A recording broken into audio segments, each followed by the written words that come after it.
Here is China, cradle of civilization in Asia, homeland of 450 million human beings, more than 1/5 of the population of the Earth. Like our own America, China is a vast and beautiful country with wide extremes of climate and contour. Scenes like these have inspired its poets and painters from time immemorial. China once seemed almost as remote as the moon to us here in America, but the airplane has brought it within 50 flying hours of our coasts, and our common struggle has brought its people close to our hearts. Today, our soldiers and theirs fight together on many battlefields. Our flyers and theirs guard the skies of China side by side. So we want to know more about these people of China, our friends and our allies, how they live and work, and about their country, which many of us will visit in the days to come. China is a land of rivers, great and small, and an important staple of food is fish. In this type of fishing, you don't have to bait a hook or worry about whether the fish will bite. The cormorant takes care of all that. These birds are slaves of a notorious appetite, a fact which the Chinese fisherman wisely turns to his own advantage.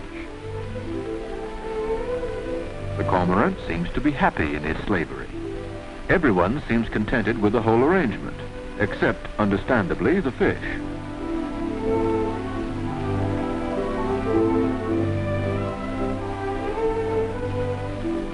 The staff of life in China is not bread, but rice.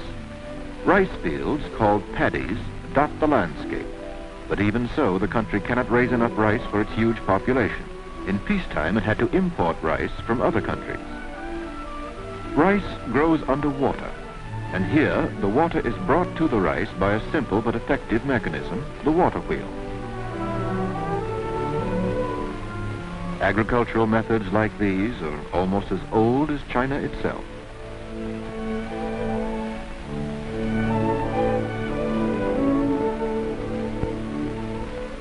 The water buffalo is a popular beast of all work. Here he turns an irrigation wheel.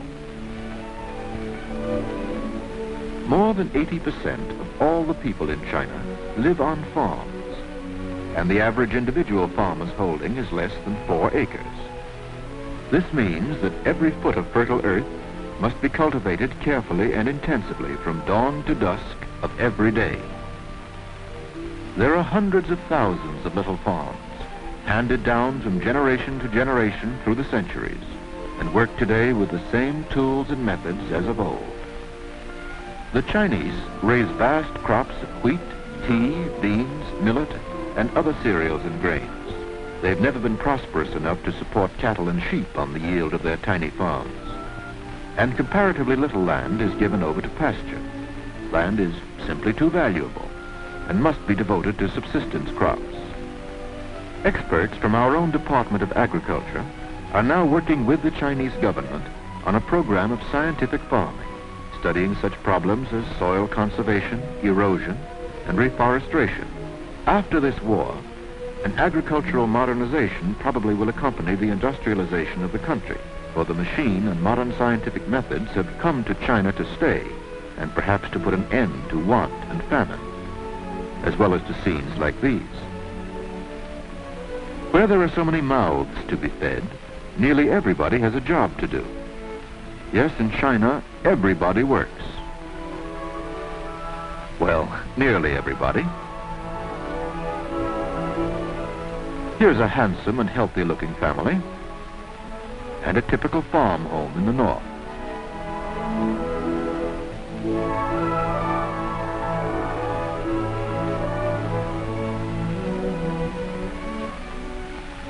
Further north, beyond the Great Wall, there are different scenes.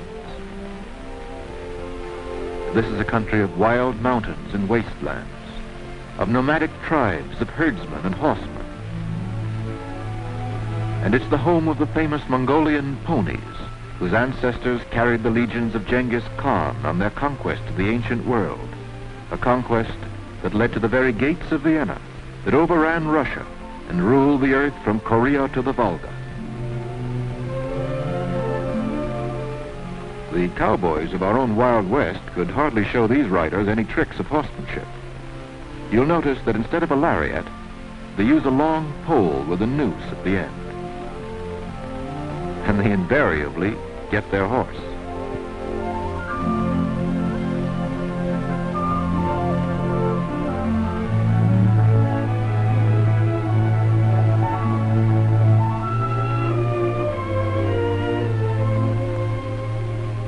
Another vital industry in China, salt. This arrangement of sails catches every wind that blows and thereby turns the pump that brings the salt up from the mine. Through the centuries, many wars have been fought for the possession of this essential of human and animal diet. That is held true in the present war, for the invaders rightly consider they have won a victory when they can deprive a section of China of its salt supply.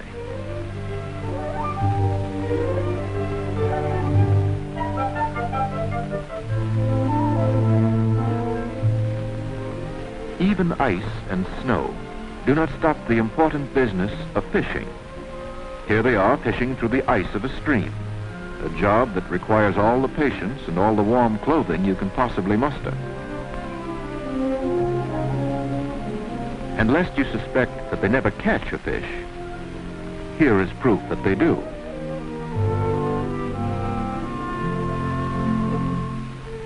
This seems to be something that the youngsters in America never thought of, spinning their tops on ice.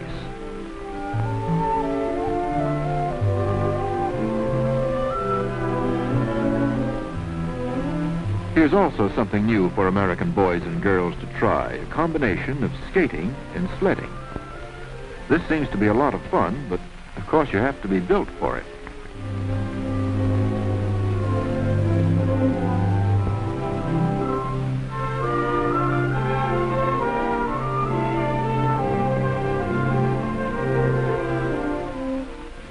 In the interior, problems of transportation are solved in many different ways.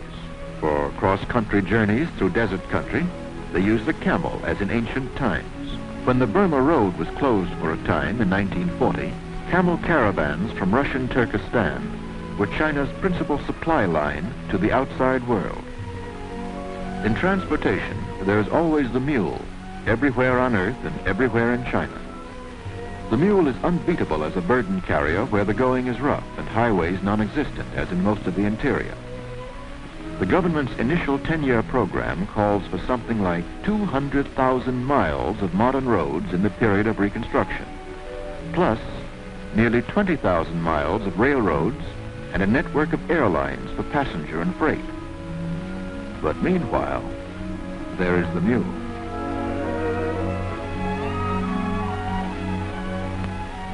And where burdens are not too great or distances too long, human muscles do the job, out here in the country and in the towns and cities as well.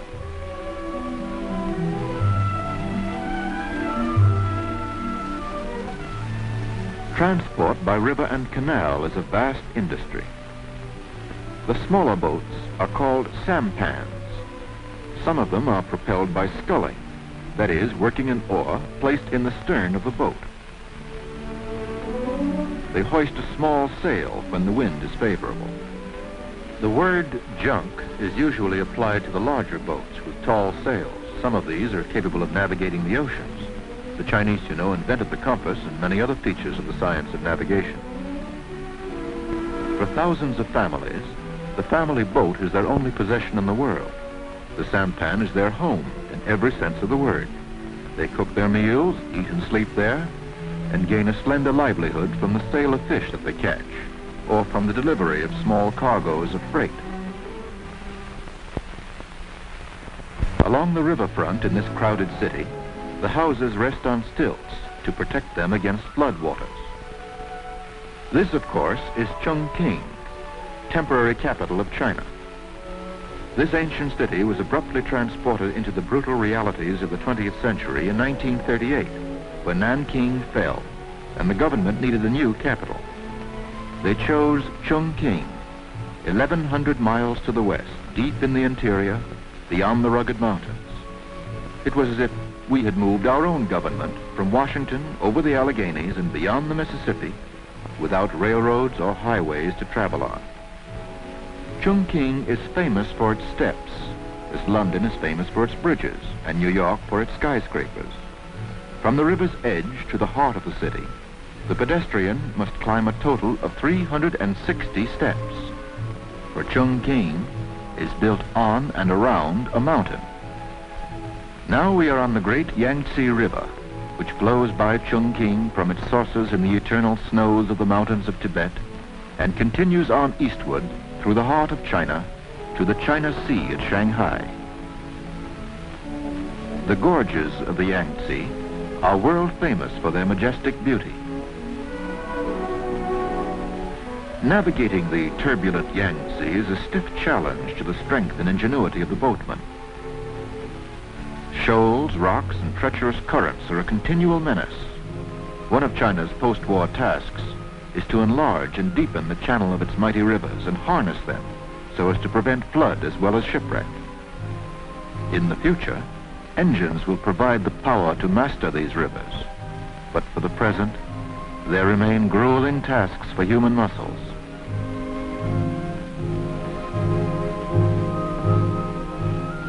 These boats are fighting a stiff current.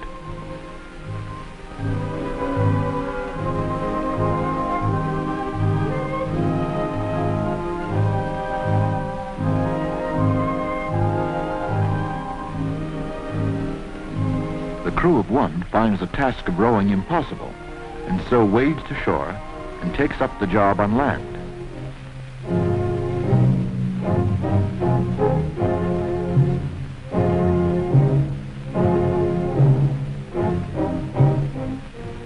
It's a desperately hard job.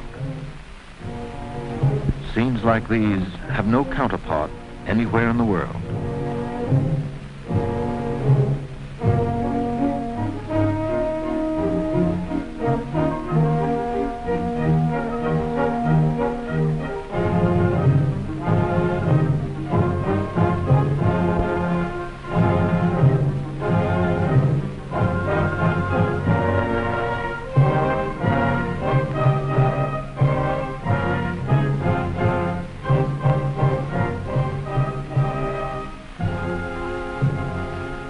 This boat has found still waters. Here is a stream that defies navigation, but nevertheless it serves another old familiar human purpose, as the neighborhood laundry tub.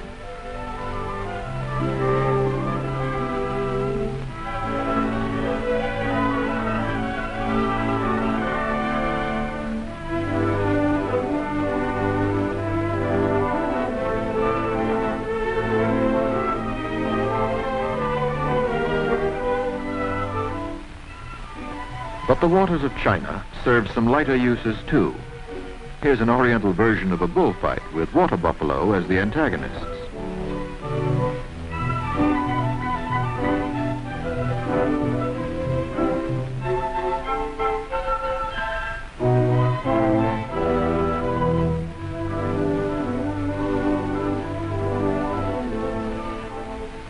The only danger points in this fray seem to be the toes of the fight fans. Certainly these iron-headed beasts seem to be enjoying it. And here we have the winner and the new champion. One of the most colorful types of Chinese sport and pageantry is the Dragon Boat Festival. The history of this goes back to ancient times, and various stories seek to explain its origin.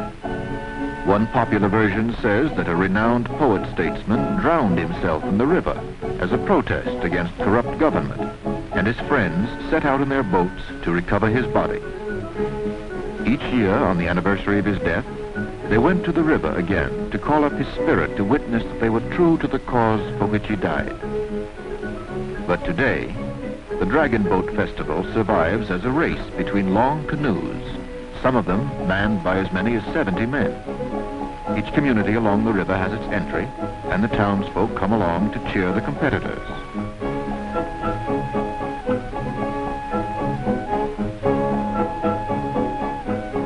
Here, too, we have a winner.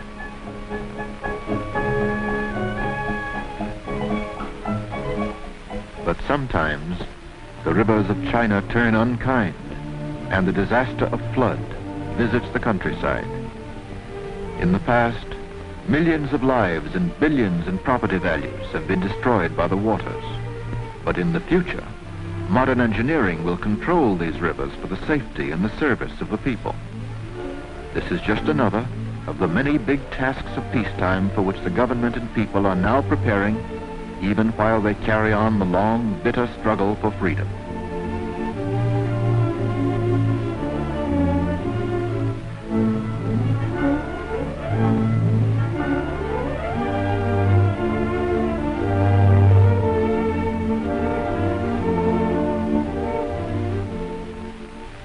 China has been called the sleeping giant because it clung to the ways of the past while the younger civilizations of Europe and America embarked on the Industrial Revolution.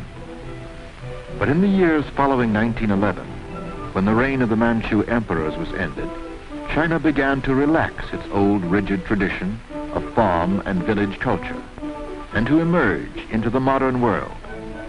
This progress was slowed down by the civil wars that were the birth pangs of the new republic. But the Industrial Revolution had begun, and the Chinese were showing a natural aptitude for the use of the machine. The great seaport of Shanghai was a center of this new industrial life. Shanghai was first attacked by the Japanese in 1932, a year after their seizure of Manchuria. And from then on, the Chinese worked rapidly to build the wealth and the productive power which they knew they would need to withstand the inevitable assault on China proper.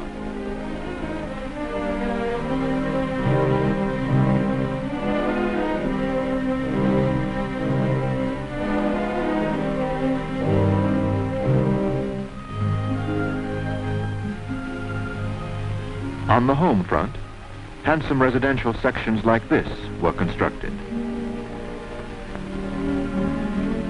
Modernization was coming swiftly in every phase of life, particularly in the larger cities along the seacoast.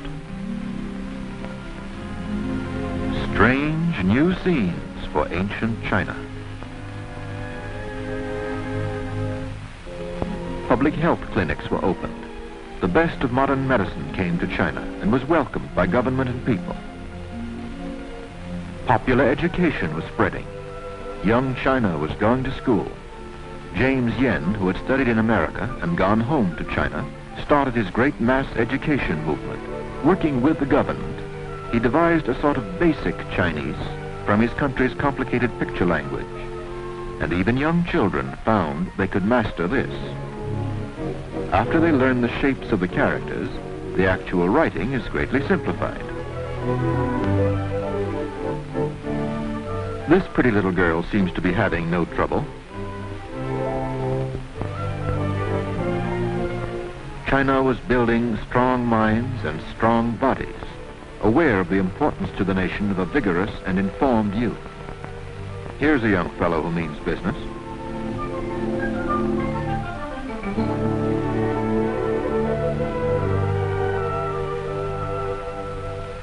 The life of young people in the large cities was much like ours here in America.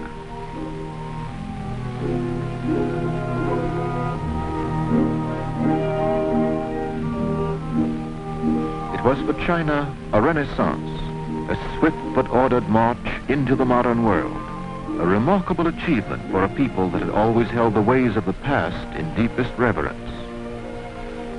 Here are examples of the young men and women the colleges were producing, fine representatives of new China, studying the arts of peace. But peace was not on the program of the ambitious rulers of the island empire across the China seas. Suddenly, in 1937, the Japanese struck on a vast scale, and China's battle for its life began.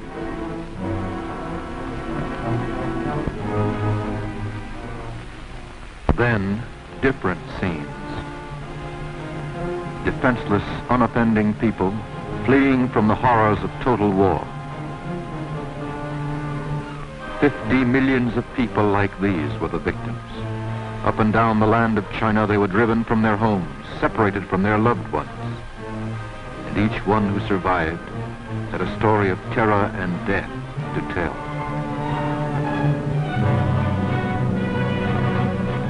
Those who escaped were the lucky ones, for behind them the survivors of bomb and bullet were either slaughtered or enslaved.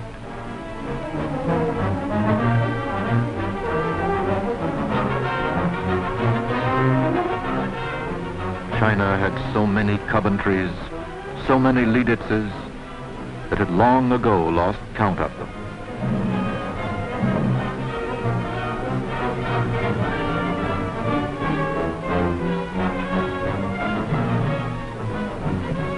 Individuals lost everything, and the nation, faced with total war, had lost more than 70% of its industrial capacity to make the tools and munitions of war. Such a vast displacement of population paralyzed the transportation systems. In the confusion, it soon became a matter of every person for himself as the people sought what safety there was in the interior. Millions that the bombs did not kill died of starvation. And those were indeed fortunate who found strength in the rice bowl to struggle on.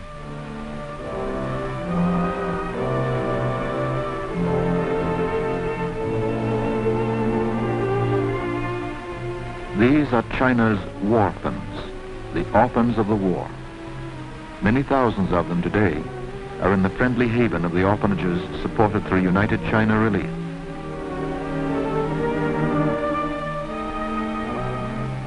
Thus began the greatest mass migration in modern history.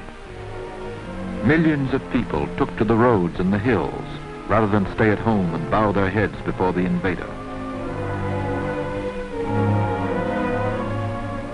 They came flocking into the undeveloped interior, where there was no work for them, where there were appalling scarcities of goods and food. Out of this bitter necessity came a brilliant plan and program, today known all over the world as the Chinese Industrial Cooperative Movement.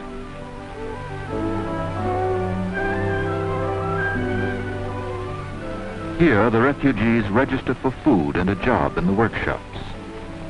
The cooperatives set up their first meager equipment in small units in the walls of cities, in caves in the hills, under trees, or wherever shelter could be found from the weather and from roving Japanese bombers. Often they had to use century-old methods for lack of modern tools. Thousands of women rallied to spin and weave army blankets for the soldiers in the field. Out of occupied areas, guerrilla soldiers and workers spirited tools and materials to the cooperative factories. Some equipment was set up as far as 1,500 miles from its starting point.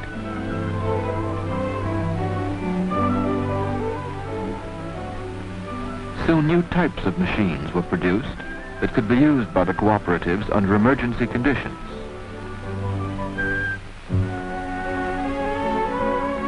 In more than 2,000 of these cooperative workshops, 500 different articles are made for the Army, Red Cross, and civilian population. Thus, many refugees of China who had lost everything, even hope itself, were blessed with the gift of work and the chance to help their country win its fight for freedom. At this canvas cooperative, the day's production is ready for shipment to the armies in the field. The mule train starts out on its overland journey to the front lines. Medical supplies for the hospitals and first aid stations are prepared, and surgical dressings for the wounded. The Red Cross takes on the cargo, and in the battle zones, nurses bring in the wounded from the field. Seldom do they have anesthetics or sulfa drugs, but they do with what they have. Here is a retreat for soldiers who have been wounded or disabled in action. These patients have rejoined the fight on the production front. Millions of young men like these have given their lives for the defense of China. Millions of young men. No other nation has paid a greater price for freedom.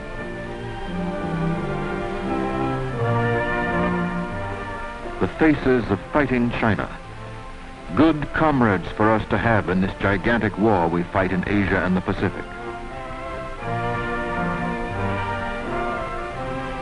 The leader of fighting China, Generalissimo Chiang Kai-shek.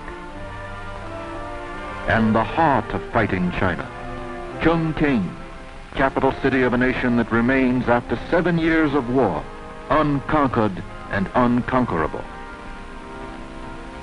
3 times the bombs have leveled nearly every building here, and each time a new Chongqing has sprung from the terror and the ruin and the ashes and carried on the fight. Yes, Chongqing still stands by the Yangtze, a vibrant symbol of the millions and millions of China who fight the good fight with us and who will keep the faith with us in victory and in peace.